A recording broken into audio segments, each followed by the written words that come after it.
Hello and welcome to another episode of Streaming Without a Paddle. I'm Andrew. And I'm Ted. This week, Ted and I took on The Bluff. It's a Prime Video original. It is 1 hour and 41 minutes in length. Ted, you want to tell everybody who's in here? Because I can't. I mean, I literally spent 20 minutes trying to pronounce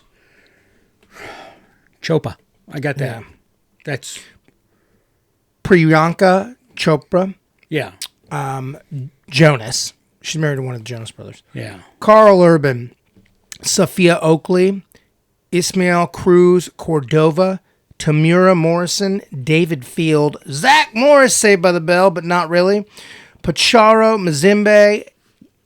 Gary Beadle. And Vedanta Naidu. I guessed on that one. Yeah. This is pre-op. It's pretty embarrassing. That's what it is. Because I did. I practiced this. I practiced this Priyanka Chopra vehicle along with Carl Urban. Mm-hmm.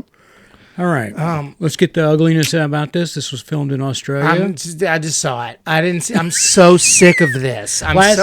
You know what, dude? I'm going to refuse to review things not shot in I refuse to watch things set in and around North and South America that don't shoot anywhere in North and South America. I'm including Canada, Mexico, everywhere like that. Like, stop using Australia as every location. This is, last week we reviewed War Machine. It too was shot in Australia, so we're Australia. Australia is 2 for 2 right now, right? I love Australia. I went to Australia when I was 18 for 3 weeks. Really? It's awesome. And I have a lot of friends that are Australian actors, and like, it's great, but just like, I'm not even mad at you, Australia. I'm mad at the US of A film community the studios for not filming here when they can. Right. And I appreciate you not name dropping who you know actor-wise down in Australia, because I don't want to put Chris Hemsworth and Liam Hemsworth in any kind of spot here. Yeah, so there you go. I really appreciate you're not dropping those bombs on our audience out there. Didn't we just watch a Hemsworth movie? So, I don't know. I didn't. No. I thought we did. Did we? Maybe I did. You did? Well, you should do a short about it. Yeah, I should. Good way of letting me know. All right, I'll take this on. This is, before the show, Ted came to the realization. Go ahead and tell our audience the realization. I like a period piece set in the 1900s and up. I don't like pirates and wizards and medieval stuff is not my jam. So while I know that Game of Thrones is very good, right, I am bored to tears every time I've tried to watch it. Right. And I don't know what it is. This movie is a very well-made movie. That the performances are very good. It is a pirate action movie with half Shakespearean dialogue. But I couldn't have zoned out more the entire time I watched it. Okay. Where I was going was Ted referred to this before the show as a period piece, and I was like, okay, I'm going to give him that for now, but I've been chewing on it in the back of my head. 1800s. I know, but it just, when I think period piece, I think about, horses and buggies and that kind of thing. It's pirate ships, dude. I know, I get it. That is actually... I understand. I just don't equate it. Anyway. I mean, he's literally doing a pirate accent. I don't mind pirate movies.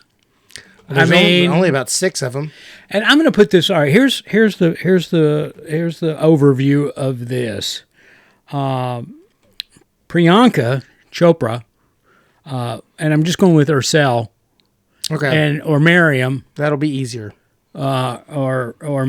Anyway, she she is a female pirate of sorts. She was sold basically into slavery, and she was sold to Carl Urban's character, who is Captain Francisco Cooper. Was it that it? Anyway, it doesn't matter.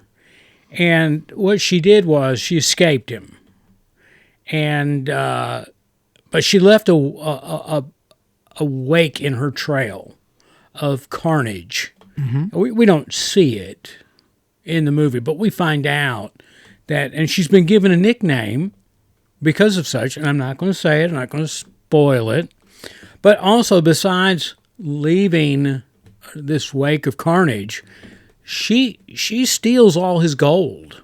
Mm-hmm. And so she settles in a Caribbean island, and she marries a gentleman, and they start a family, and he's a merchant captain, and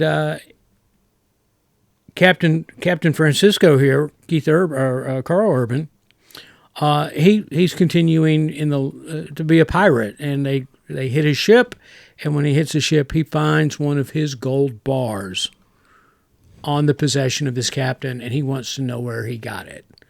And he would spare his life if he took him to the gold. And so he did, and that put him face to face once again with his former woman slave.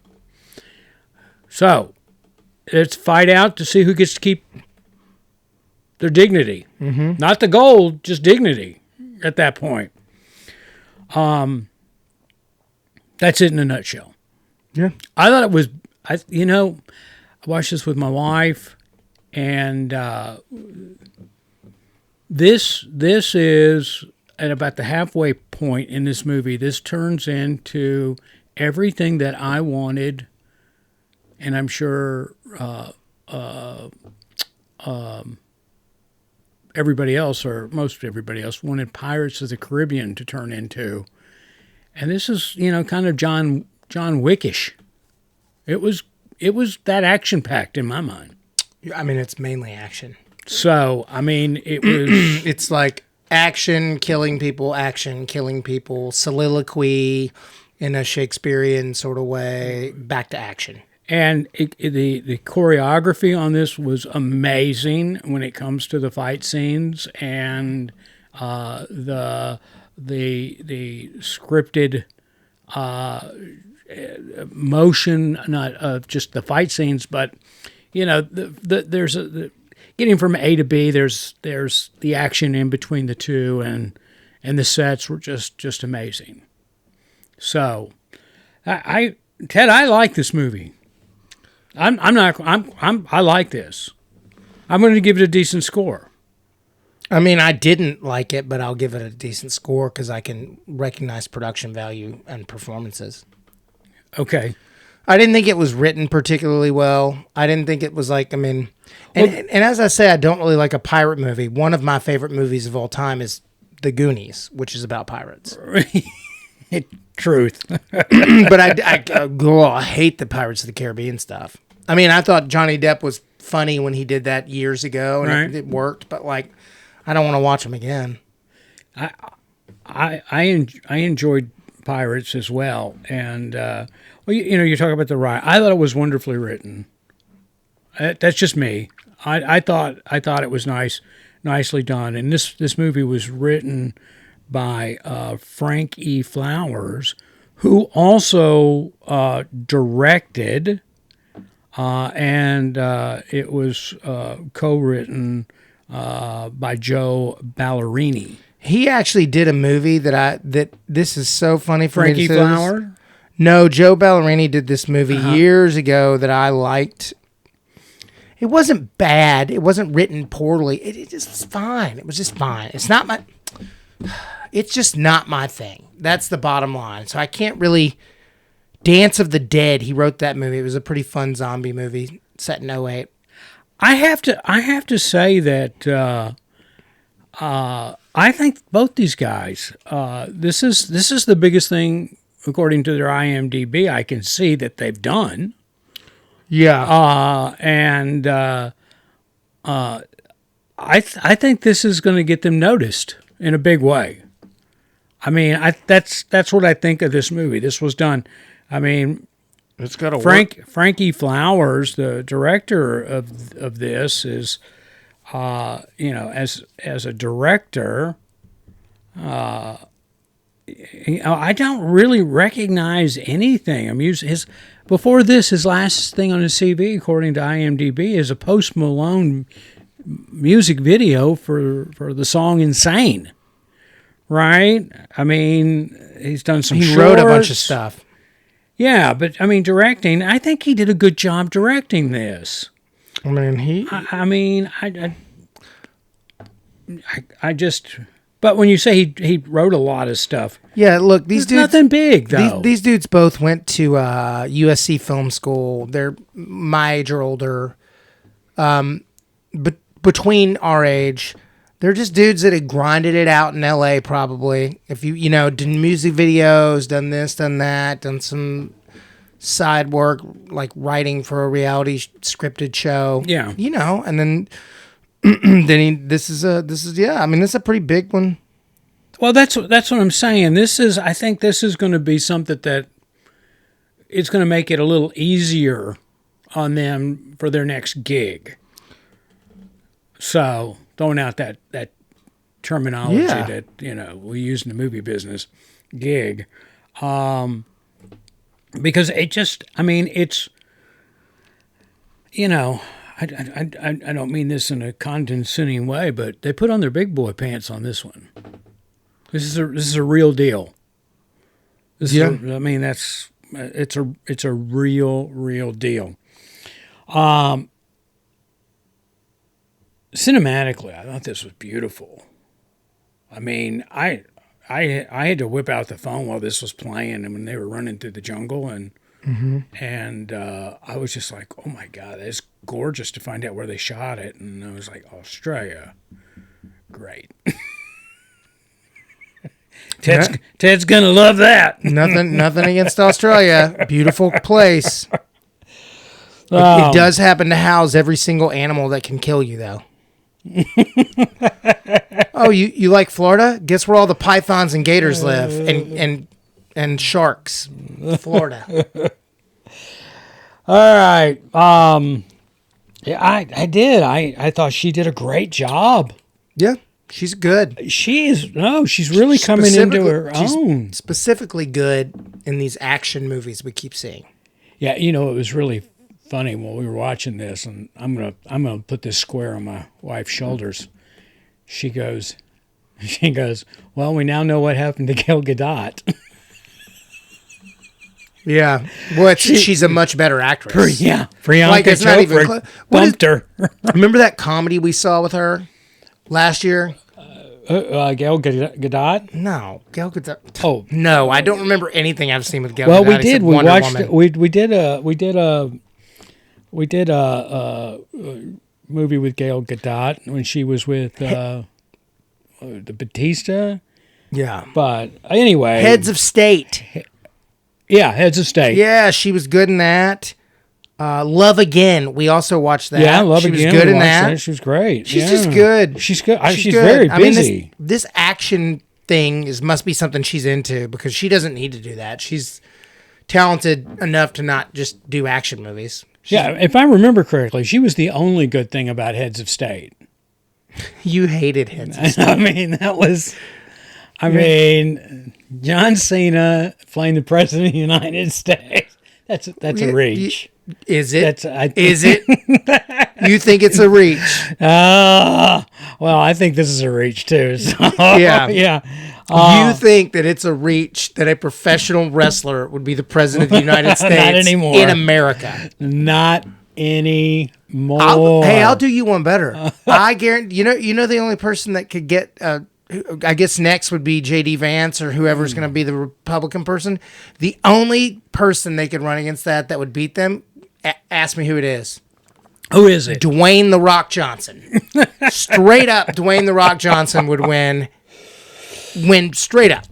Oh, well, I really like her. I mean, She's great. Yeah, she is really, really good. And Love Again, yeah, we did watch that. That movie was great. Yeah. That movie was really good. She's not spending a lot of time at home. Well, her husband isn't either. They're on tour, remember? I mean, they are. I mean, she just is cranking these things out. So she's married to Nick Jonas? One of them, I don't know. I think it's Nick Jonas. I'm not a Jonas follower. Or Jonas brother or whatever. I'm not. It's Nick Jonas. Yeah, she's married to Nick Jonas. All right, and Carl Urban. He was great in this. Love Great him. in everything he's ever in. He always shines. Well, you know what? I haven't, and I'm gonna. I liked Carl Urban, and the last thing that I liked him in, and I've seen him, watched him in The Boys, in the Marvel universe there with Thor. I forget what it was. Oh, I forgot he was in Thor. Yeah. You know, the last thing I really enjoyed him in was Reds. Okay. I liked him in that a lot. He played the vice president running for president, and Bruce Willis and you know, he was part of the secret CIA thing that destroyed a village, and they were going to bring him down over it. But that was the last thing I really liked him in.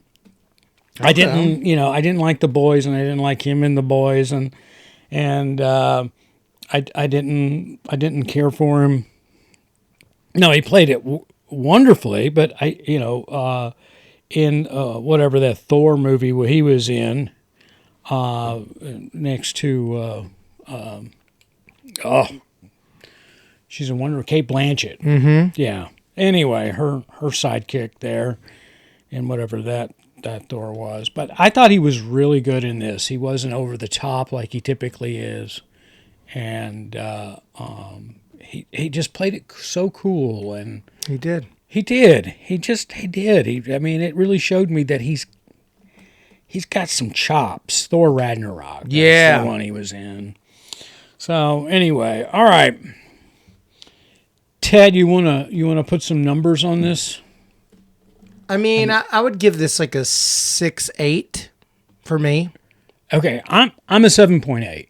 Okay, I'm a 7.8. I thought it was that good. That's a good score. I mean, that in my book. Mm-hmm. I know I've been hovering in the 8s here, but we've been watching some real. Going to use the term. I can't believe we're going to use it. We've been watching some real bangers this year. That's true. Bangers. I mean, last year was hard to make a top 5. I mean, it was tough. Remember that? We were like, man, this is tough, dude. We were scraping the bottom of the barrel. I mean, every time we picked one, we'd be like, this will be good. It's a comedy. And we'd watch it and be like, whoa. What the? Yeah, no. I mean, when did that come about, bangers?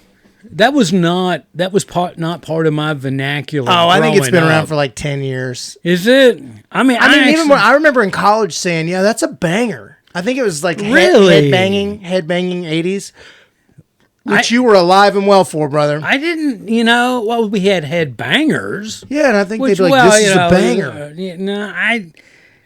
That term has been lost on me until recently, and I laugh because combing through social media and seeing how we're doing, and which, by the way, thank you, everybody. We appreciate you following, liking us, and subscribing, whatever it is you're doing.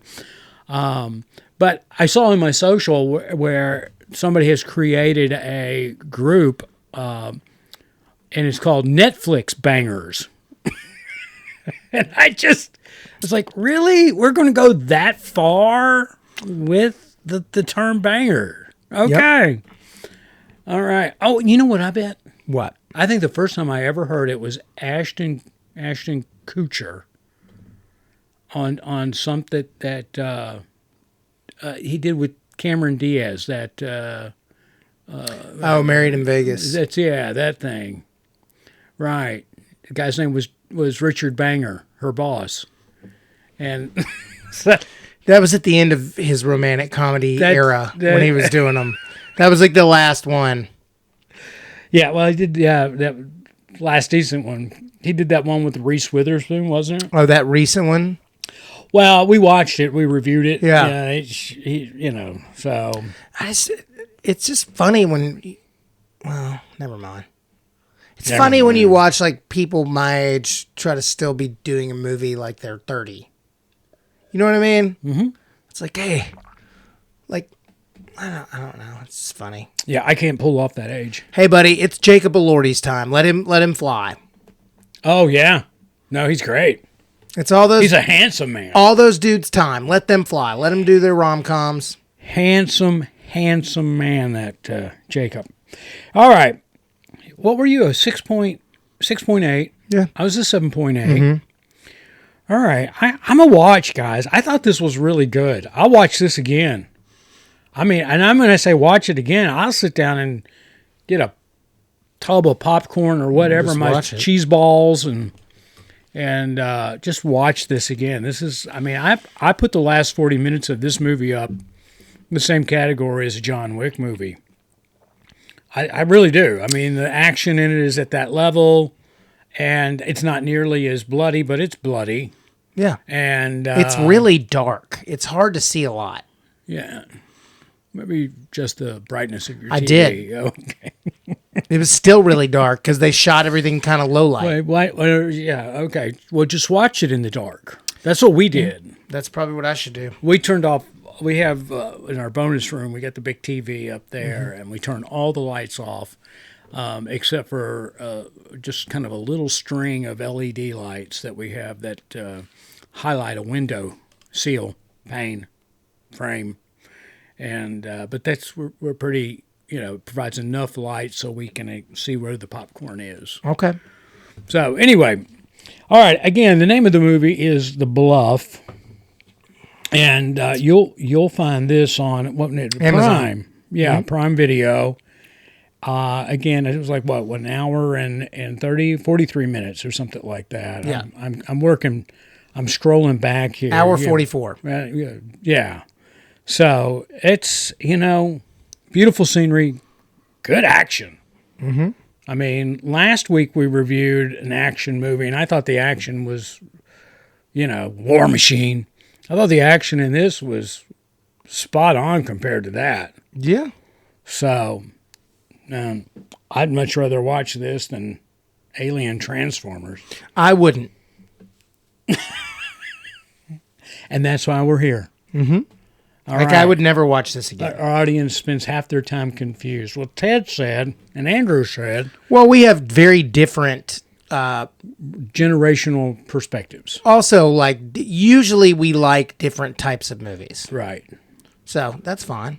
It is. No, it is. And then when Ted and I come along and we see a movie that we both like, that's like a must-watch movie. Yeah. If we both like it. All right, Ted, you want to get into your rewind this week? What's your rewind? I'm going to take us down the road of The Toxic Avenger, the Troma classic that they used to play on USA Up All Night. It is a crazy B movie. I think it was 1982, and it is on Prime. You can watch it for free, The Toxic Avenger. Oh, okay. Yeah. All right. What's it about? It's about a janitor that falls into toxic waste in this town of Troma, New Jersey, and then he becomes the Toxic Avenger, taking out the guys that knocked him into the waste. So he's actually superhero. A superhero. He's not a villain. He's not a villain. He's seeking revenge. Yeah, let's see how many. I think there's a lot of Toxic Avengers, like 8. Now this is not the new Toxic Avenger. They just made one. All right. Well, clarify that for our listening audience. The Peter Dinklage one came out like a year and a half ago. This is 1984. Tromaville has a monstrous new hero. The Toxic Avenger is born when a meek mop boy, Melvin, falls into a vat of toxic waste. Now evildoers will have a lot to lose. I'm pulling that up. It's got a pretty decent Rotten Tomato score, 7.3. Yeah, it's like a. You remember USA Up All Night? It's one of those movies. I'm looking at the short of it, and I'm trying to remember it, and I don't. And it's on Tubi. It's on. You watch it on Tubi. Actually, that's a good point. Go watch it on Tubi, not Amazon Prime. That's why I said that. Yeah. Yeah, right there. Support Tubi. It's a cult classic. Yeah, it's all of a cult classic. That's what how it starts out here in its description. A cult classic superhero black comedy splatter film. Yeah, but it's fun. Splatter film. I like that. Splatter gore. It's a splatter film. Yeah. All right. Okay. Guys, I'm gonna watch On the Bluff, Ted. I mean, if you like pirates, go watch it. If you like, I don't know, like Shakespeare dinner theatery sort of dialogue, like, you know what I mean? It's like, you must walk the plank. You know, there was a lot of that. Well, they're in character. I mean, so. But it was good. It was done well. Everybody in it did well. That had to be a fun ride in the dialogue, sitting in a room with people going, "Arr." I think it'd be very difficult. You think you that's what I mean. You think they dressed up I don't think so. Pirate garb. I don't think so, but Carl Urban did it. He went for it. He did the whole thing. They'd go out to lunch and they're all dressed up in their pirate garb, and look, these are the guys writing that movie. Yeah, that pirate they're going movie. for it. They came off the Warner Brothers lot. All right, everybody. Again, thank you for listening, and share us with your friends. Yeah, we appreciate it. Thank you. Till next week. I'm Andrew, and I'm Ted.